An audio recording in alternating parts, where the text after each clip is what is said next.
إلهي يا ودود عفو بلن قلباتችን ይጽዳ ምህረትህን አድለን በተከበረው ወርህ አዝነህ ተቀበለን ኢላሂ ተቀበለን ተቀበለን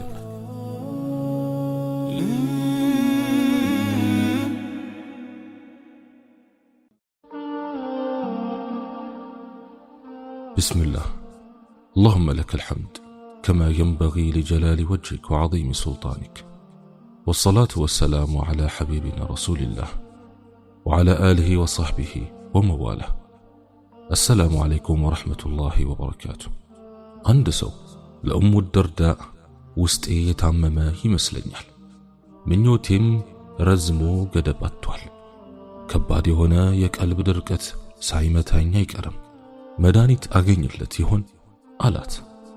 እሷም እንዲህ በማለት መከረችው፣ ወደ መቃብር ስፍራዎች ጎራ በል፣ የሙታኖችን ሁኔታ አስተውል። ቀልብ ለሰውነት ክፍሎቻችን ሁሉ መሰረት ነው። እሱ ከተስተካከለ ሁሉም የሰውነት ክፍሎች ይስተካከላሉ፣ ከተበላሸም እንዲሁ ይበላሻሉ። የሰው ልጅ እንደ አንድ ተክል ከታየ ቀልብ ደግሞ ስሩ ነው። ሌሎች የሰውነት ክፍሎች ደግሞ ቅርንጫፎች ናቸው። ስር ከሌለ ግንድም ሆነ ቅርንጫፍ አይታሰብም። ስር ደረቀ ማለት ተክሉም ደረቀ ማለት ነው። አላህ ይጠብቀን። ይህ ስር ወይም ቀልብ ታዲያ ድርቀት እንዳያገኘው የዘወትር እንክብካቤና ጥብቅ ክትትል ያስፈልገዋል። የሰው ልጅ ከአላህ ስብሓንሁ ወተዓላ ከራቅና ወንጀልን ካዘወተረ ቀልቡ መድረቁ የግድ ነው። የደረቀ ቀልብ ደግሞ የወንጀል መጥፎነት አይታወቀውም። ጥሩና መጥፎን በጎና ክፉን መለየት አይቻለውም። اللهم إنك عفو تحب العفو فاعف عنا የሰው ልጅ ቀልብ ሁሌም እርሶና ለስልሶ ይገኝ ዘንድ የተለያዩ መንፈሳዊ መድኃኒቶችን መውሰድ ይኖርበታል። ሞትን ማስታወስ ያረጥበዋል።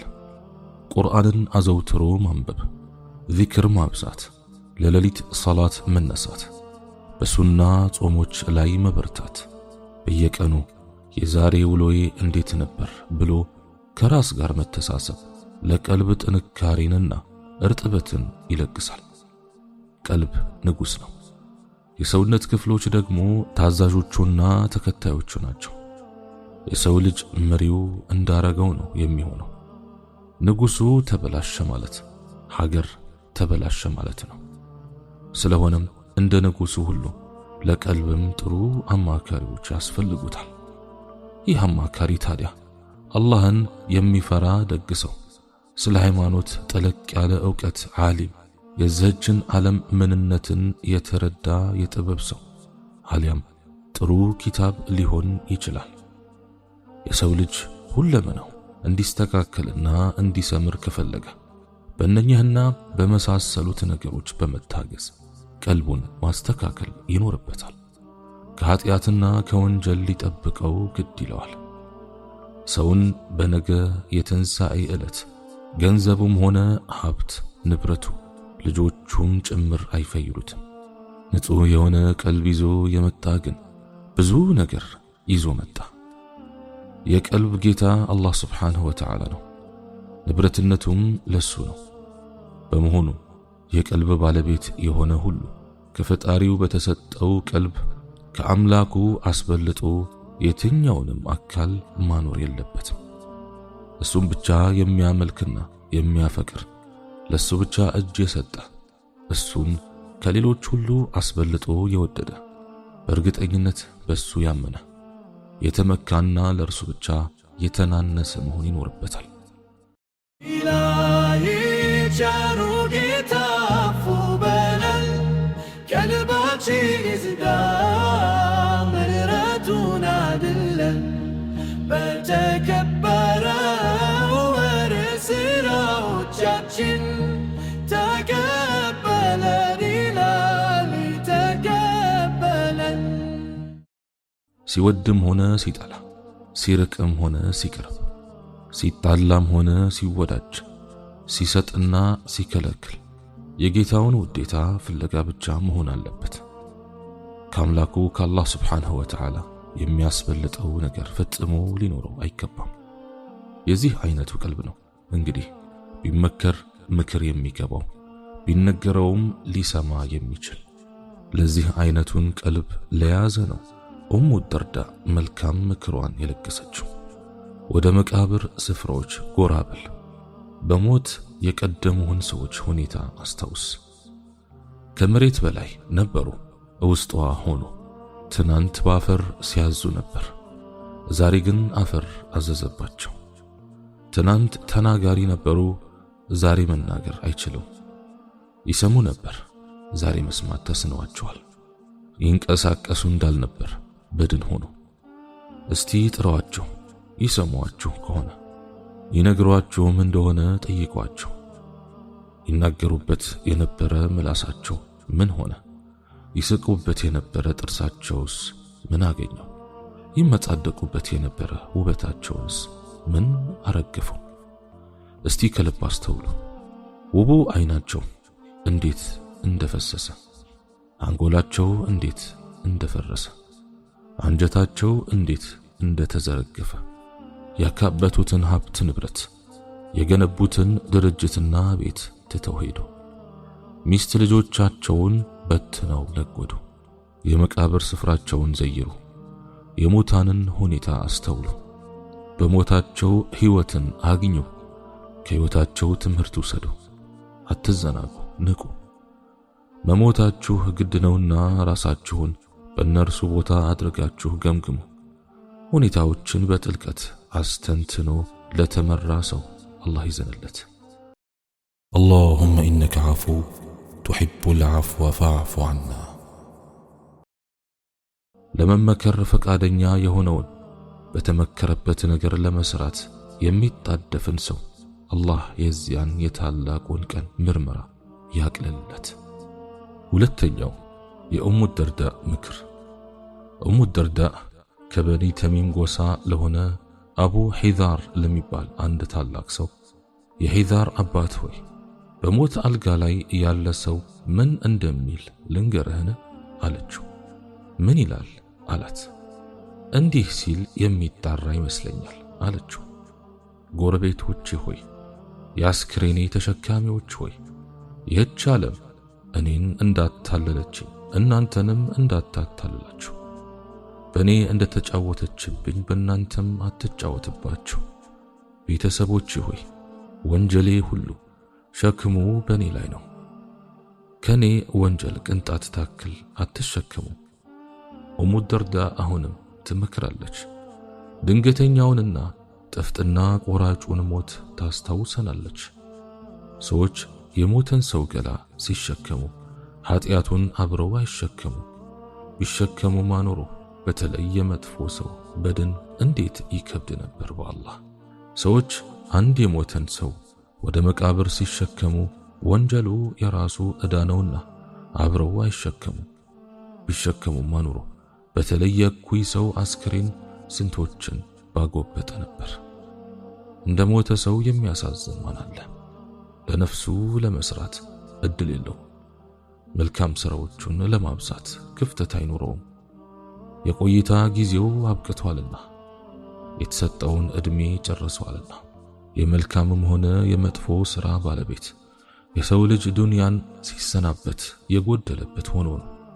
መቆጨቱም የማይቀርና የግድ ነው። የመልካም ሥራ ባለቤት መስራት የሚገባኝን ያክል አልሰራውም ብሎ ይቆጫል። የመጥፎ ሥራ ባለቤት ደግሞ የገዛ መጥፎ ሥራው መልሶ እሾህ ሲሆንበት እጁን ይነክሳል። ኡሙ ደርዳ የዋዛ ሴት አልነበረች። መሞቷን በእርግጠኝነት አወቀች።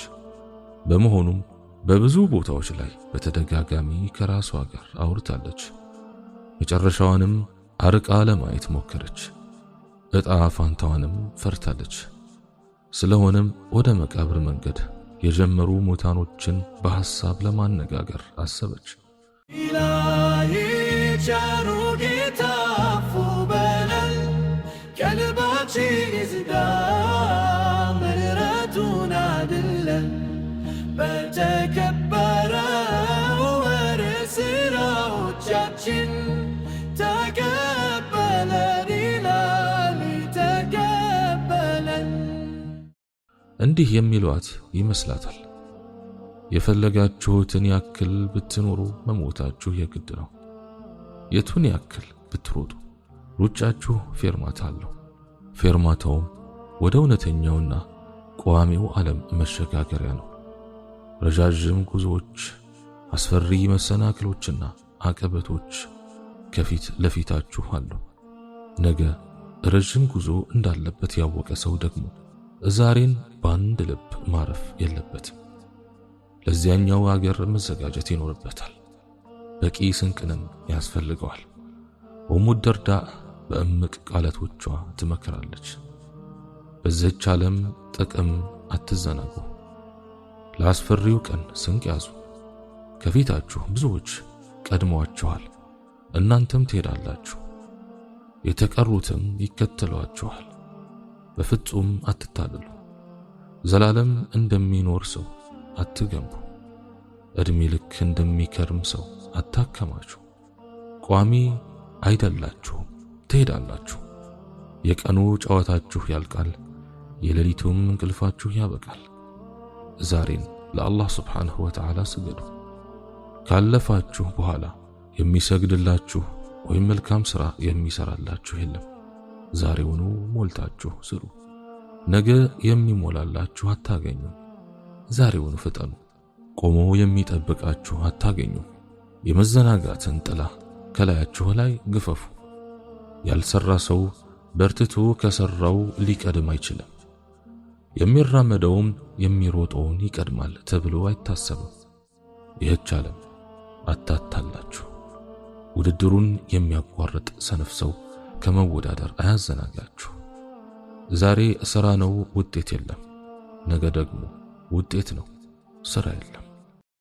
اللهم إنك عفو تحب العفو فاعف عنا. ሶስተኛው የኡሙ ደርዳ ምክር ዘጅላህ ቢንት ዑመር ረዲየላሁ ዐንሃ እንዲህ ትላለች።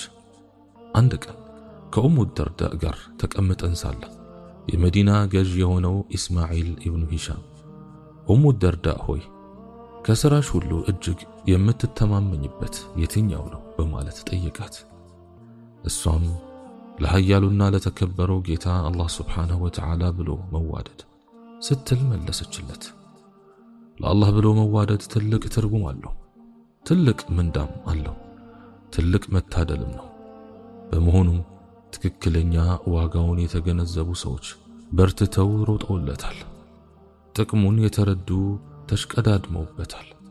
ለአላህ ስብሓንሁ ወተዓላ ብሎ መዋደድ ከመዋደድ አይነቶች ሁሉ የበላይ ነው። ለመንፈስም ምርጥ ምግብ ነው፣ ለኃይልም ቆንጆ ማረፊያ።